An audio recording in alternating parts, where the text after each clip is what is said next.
Hi అండి, welcome to our channel. ఈ రోజు మన వీడియో ఏంటంటే మా కట్టెల పొయ్యి పైన మేమైతే ఎన్ని వెరైటీస్ చేసామో ఈ వీడియోలో అయితే చూపిస్తాను. నిజం చెప్పాలంటే ఇంట్లో ఒక్కరు ఉండేటప్పుడు ఏమి చేయబుద్ధి కాదు, కానీ నలుగురం కలిసామంటే ఏదో ఒక ఐడియాస్ వస్తూనే ఉంటాయి.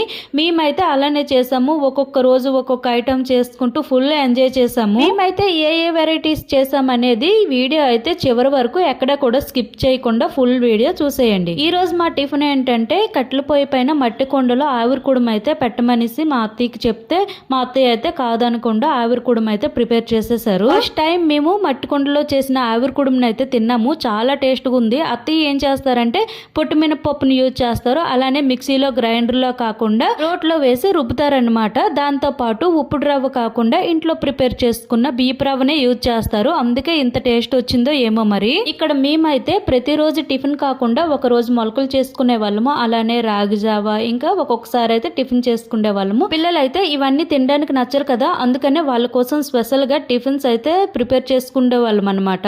మేము జీడి తోటకు వెళ్ళేటప్పుడు కొన్ని పచ్చి జీడి పిక్కలను అయితే తీసుకొచ్చాము. ఆ పచ్చి జీడి పిక్కలు అలానే మా చెట్టుకి కాసిన ములక్కాడలు కలిపి వండితే కాంబినేషన్ బాగుంటుందని అత్తయ్య చెప్పారు. ఇంకెందుకు ఆలస్యం అని పచ్చి జీడి పిక్కలు ములక్కాడలు టమాటా 3 కలిపి కర్రీని అయితే చేసేసాము. ఈ జీడి పిక్కలతో పాటు కొన్ని మామిడికాయలను అయితే తీసుకొచ్చాము.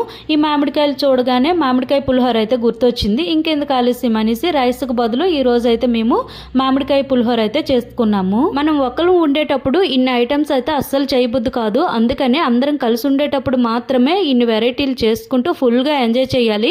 మేమైతే అలానే చేసాము. ఒక రోజు ఏమైందంటే ఫుల్ గా వర్షం పడింది. ఆ రోజు మేము నాటుకోడి అయితే తెప్పించుకున్నాము. అలానే ఇడ్లీని అయితే ప్రిపేర్ చేసుకున్నాము. ఈ నాటుకోడి చికెన్ అలానే ఇడ్లీ కాంబినేషన్ అనేది భలే ఉంటుంది. వీలైతే మీరు కూడా ట్రై చేయండి. ఇప్పుడు మేము కట్టెల పొయ్యి పైన ఏమేమి ఐటమ్స్ ప్రిపేర్ చేసామో ఇప్పుడు మనం వీడియో అయితే చూసేద్దాము. అత్తయ్య మా కోసం అయితే మినప్పిండి అప్పడాలను చేశారు.